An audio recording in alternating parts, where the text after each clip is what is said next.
The first step towards achieving your dreams is having the right coach. Get the best education with TADCOM Lab and make your AutoCAD 2D 3Ds Max dreams come true. Download the app now. किसी भी project को start करने जा रहे हैं तो हमें AutoCAD के अंदर क्या क्या चीज़ें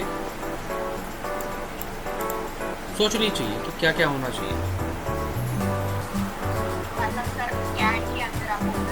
हाँ, CAD के अंदर प्रोजेक्ट स्टार्ट डायमेंशंस आने चाहिए, फिर उसकी जो कमांड्स है वो सारी, फिर जो चीज़ बना रहे हैं उसकी स्टैंडर्ड डायमेंशंस, उसका कौन सा यूनिट सेट करना है।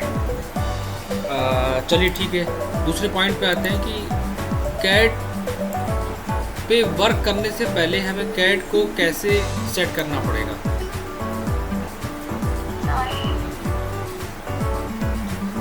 हेलो, हाँ जी बताइए। सर अभी रिकॉर्ड कर सकते हैं? रिकॉर्ड चल ही रहा है। CAD के इंटरफेस को हमें क्या सेट करना चाहिए।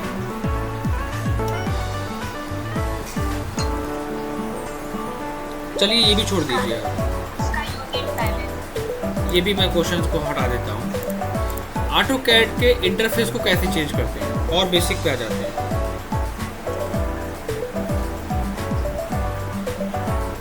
एग्जाम्पल, मुझे अपने इंटरफेस की सेटिंग करनी है और मैं इसको सेट करना चाहता हूँ अपने अकॉर्डिंग, तो इसके इंटरफेस को हम कैसे सेट करेंगे। सबसे बेसिक क्वेश्चन पे आ गया, बिल्कुल जीरो से भी जीरो। सर मतलब ऊपर का जो मेन्यू है वो मेन्यू बार हो गया, इंटरफेस हो गया, साइट के टूल्स हो गए। सर वो पहले मुझे सिर्फ वो ब्लैक में से वाइट शीट करनी आती है, बस कैसे सारा ये मेन्यू बार और वो चेंज करवा दिया। कैसे करते हैं बताइए, सॉरी सर, कैसे करते हैं। वाइट स्क्रीन को कैसे चेंज करते हैं। सर वो कुछ सर नहीं करके दिया था मुझे, जहाँ पे मैं अच्छा, दिया था। वो भी सर ने करके दिया था। हाँ तो सर ने सारी चीज़ें खुद सर ने करी, सर ने बताया क्या फिर। नहीं सर, बहुत बेसिक करा रहे थे, फिर वो स्टॉप हो गया। चलिए कोई बात नहीं। सबसे पहले हम बात करते हैं DS centre, drafting setting. Drafting settings का मतलब हो गया है कि सबसे पहले हम सेटिंग करते हैं अपने इंटरफेस की, CAD की। आप DS सेंटर करोगे तो यहाँ पर कुछ फीचर्स आएंगे, उन फीचर्स के बारे में थोड़ा सा आप समझ लेते हैं वर्क स्टार्ट करने से पहले। पहला ऑप्शन हमारे पास यहाँ पर आता है snap and grid. Snap and grid में मुझे यहाँ पर एक ऑप्शन मिलेगा snap type, first grid, rectangular and isometric, and fourth is polar. Grid snap हमारा वो होता है जिसमें हम लोग बाय डिफ़ॉल्ट वर्किंग करते हैं। हमारे जो बाय डिफ़ॉल्ट वर्किंग होती है वो किसके अंदर होती है, रेक्टेंगुलर स्नैप के अंदर। अच्छा सर, ये स्क्रीन का टाइप है? ये टाइप नहीं है, ये वर्किंग है।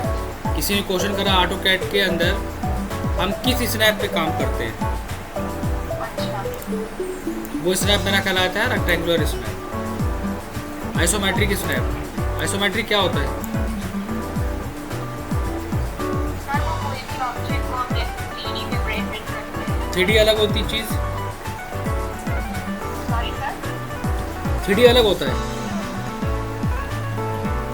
मतलब सर वो अलग अलग एंगल से जैसे प्रेजेंट करते हैं। एंगल क्या होता है, कितना एंगल होता है आइसोमेट्रिक का।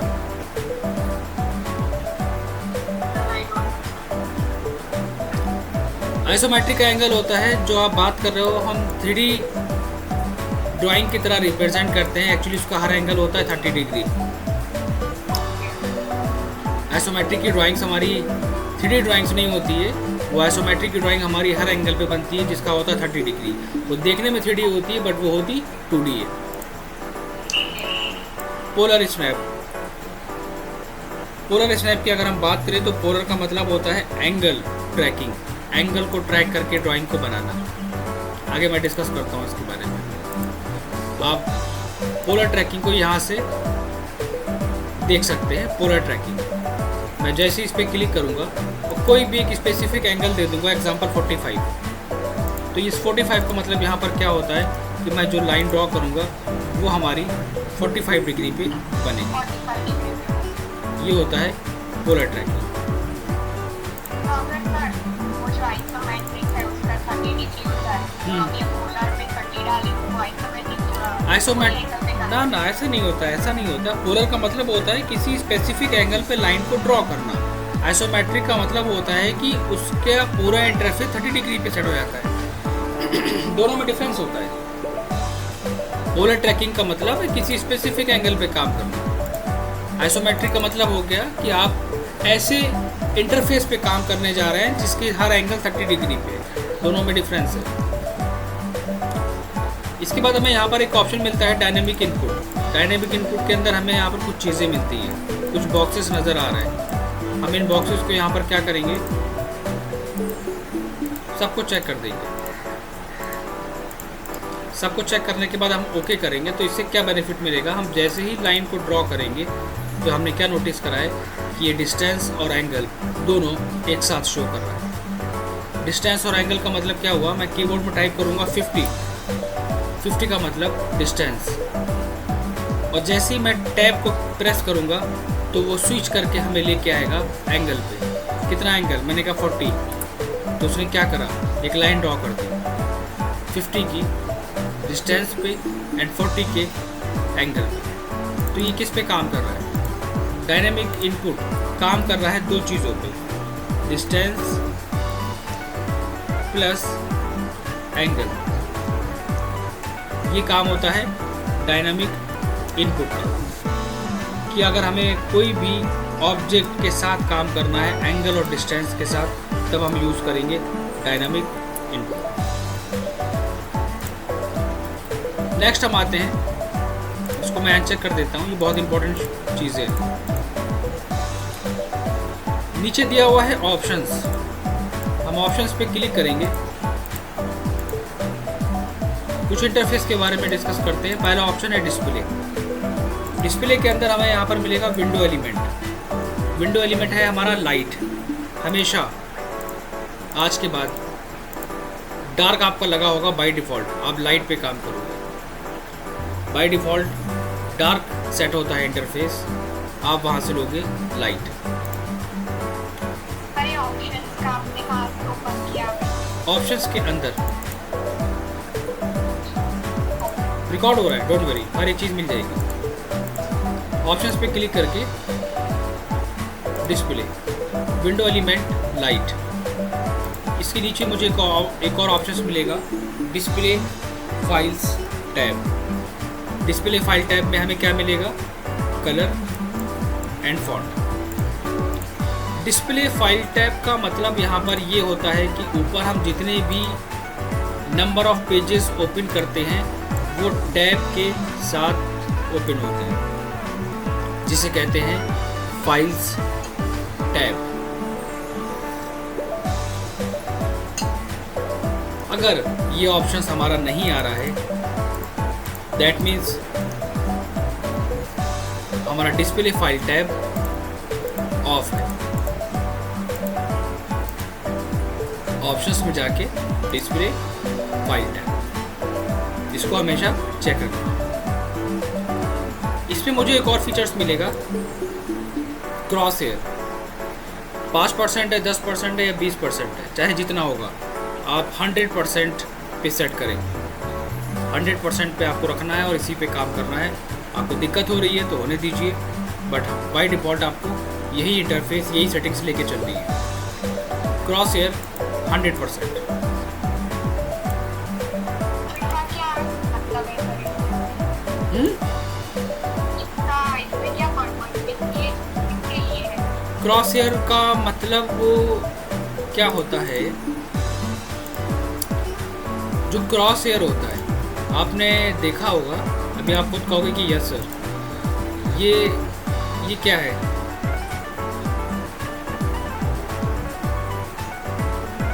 ये जो प्लस बन के आ रहा है इसे क्या कहते हैं?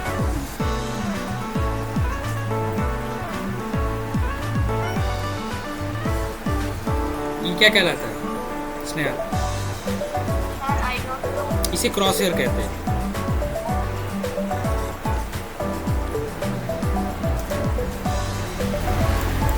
शर्म आनी चाहिए उन लोगों को कि बेसिक भी नहीं पढ़ाया। डिस्प्ले में क्रॉस हेयर हमारे यहाँ पर क्या होता है, क्रॉस हेयर यहाँ पर जिस पे हम काम करते हैं वो कहलाता है क्रॉस हेयर, जो होगा 100%। इसी के आगे हमें एक ऑप्शन मिलता है open and save. Open and save के अंदर हमें यहाँ पर मिलेगा सेव एज। सेव एज का मतलब होता है कि हम ऑटोकैड के किसी भी सॉफ्टवेयर पे काम कर रहे हों और उस फाइल को जब हम किसी को फॉरवर्ड करते हैं, कभी कभी ऐसा होता है कि हम ऑटोकैड 2010 या 2020 यूज़ कर रहे हैं, हायर वर्जन यूज़ कर रहे हैं, और सामने वाला हमारा लोअर वर्जन यूज़ कर रहा है। एक रूल है कि हायर वर्जन की फाइल लोअर वर्जन में कभी भी ओपन नहीं होती। हाँ, लोअर वर्जन की फाइल हायर वर्जन में ओपन हो जाती है। तो इसके लिए हमें क्या करना है कि हम बाय डिफ़ॉल्ट सेटिंग करके रखेंगे यहाँ पर क्या, ऑटोकैड 2010 सबसे लोअर वर्जन रखेंगे, ताकि जब ये फाइल किसी को फॉरवर्ड करे तो ईजिली वो अपने सॉफ्टवेयर में ओपन कर ले। डिस्प्ले ओपन एंड सेव के अंदर फाइल सेव, इसी में फीचर्स मिलता है मुझे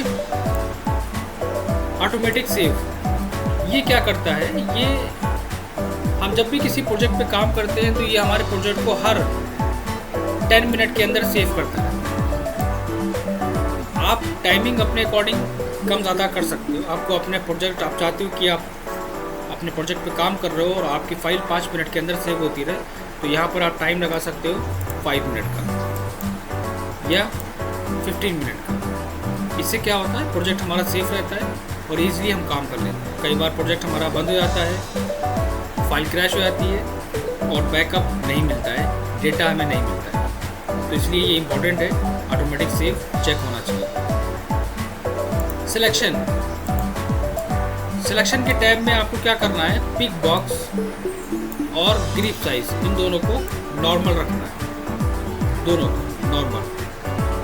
पिक बॉक्स हमारा क्या होता है, जब हम ट्रिम यूज़ करते हैं और जो ट्रिम का बॉक्स होता है which is called pick box.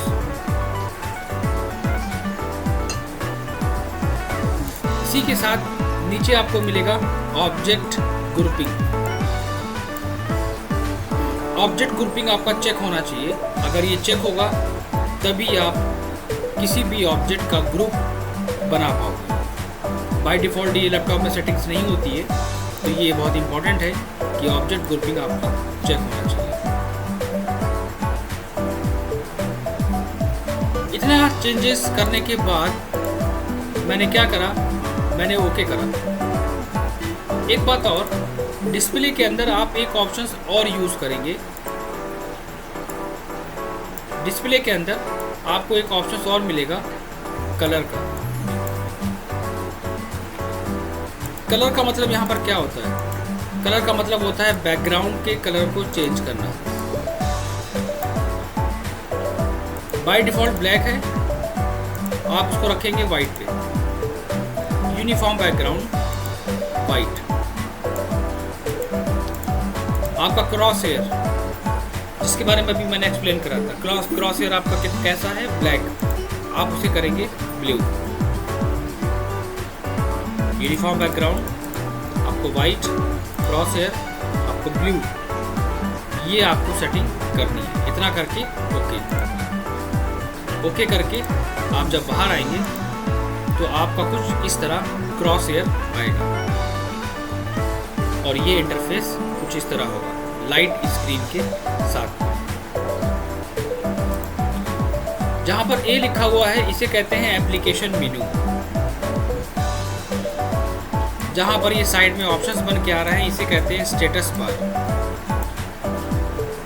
जहाँ पर ये छोटा सा एक एरो बना हुआ है इसे कहते हैं क्विक एक्सेस टूल बार। ये हमारे कहलाते हैं फाइल्स टैब। नीचे दिया हुआ है कमांड लाइन विंडो। उसके नीचे दिए हुए हैं आपके मॉडल टैब, उसके नीचे आपको मिलेगा मॉडल टैब।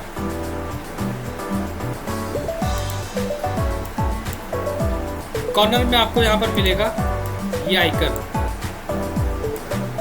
इसका मतलब होता है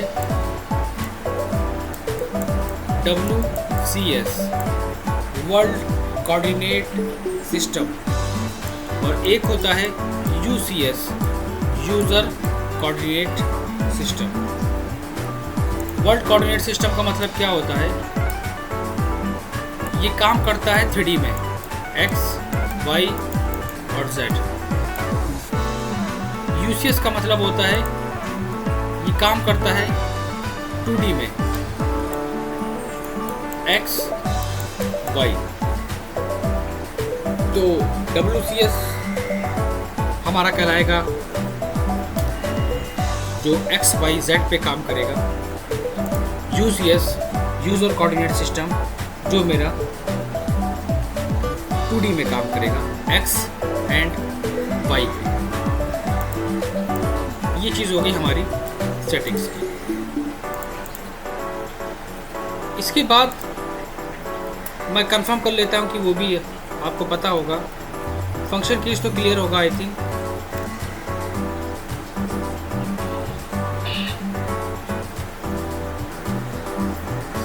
फंक्शन कीज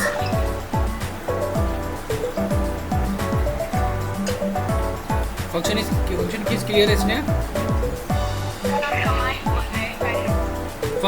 फंक्शन कीज में आपने पढ़ा होगा F5,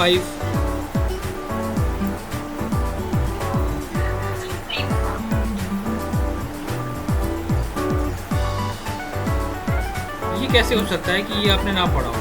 How is this possible?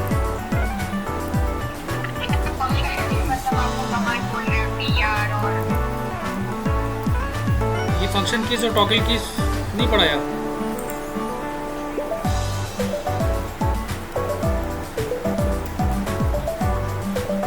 मतलब ये सारे ऑटोकैड में काम आएंगे। हम लोग ऑटोकैड ही तो पढ़ रहे हैं।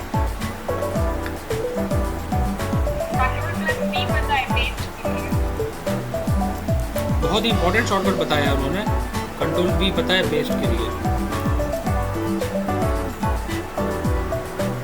फंक्शन कीज अभी एक्सप्लेन नहीं करा उन्होंने, Z enter a enter zoom. चलो कोई बात नहीं,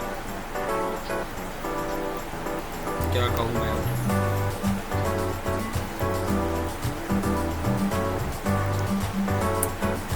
फंक्शन कीज कुछ इंपॉर्टेंट कीज होती है। फंक्शन कीज वो कीज कराती है जो F1, F2, F3 के साथ वर्क होती है, उसे कहते हैं फंक्शन कीज। फंक्शन कीज में सबसे पहले आता है F2। F2 हमारा इंपॉर्टेंट है। F2 का मतलब होता है टेक्स्ट विंडो। टेक्स्ट विंडो हमें जैसे ही F2 प्रेस करेंगे हमारे सामने आएगा टेक्स्ट विंडो। ये क्या करता है? ये हिस्ट्री निकाल के देता है कैट की। हमने जितना भी काम करा है हमें ओवरऑल हिस्ट्री वहाँ की मिल जाती है। यहाँ से हम किसी भी कमांड को, किसी भी वैल्यू को रीयूज कर सकते हैं। F2 मतलब history, AutoCAD text window, history को चेक करना। एक और इम्पोर्टेंट है हमारे लिए जो कहलाता है F3। F3 का मतलब होता है ऑब्जेक्ट स्नैप। ऑब्जेक्ट स्नैप का मतलब आपने कई बार ऑब्जेक्ट को ट्रैक करा होगा, ऐसे मिड पॉइंट, सेंटर पॉइंट, आप जब काम करते हो, इसी को कहते हैं ऑब्जेक्ट स्नैप। यही कराता है ऑब्जेक्ट स्नैप। इसको ऑन ऑफ करने के लिए F3 का यूज करते हैं। F3 प्रेस करेंगे, ऑफ देन ऑन। जब ये पॉइंट ट्रैक नहीं करता है इसका मतलब ऑब्जेक्ट स्नैप ऑफ है। ऑन ऑफ करने के लिए F3। F5 आइसोमेट्रिक ड्राइंग्स, इसकी डायरेक्शन को चेंज करना, आगे डिस्कस करेंगे। F7 grid on off.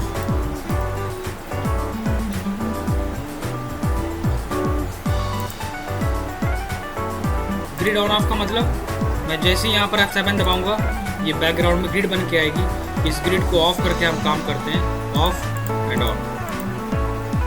F8 सभी को पता है लाइन को स्ट्रेट करना। आप जैसे ही F8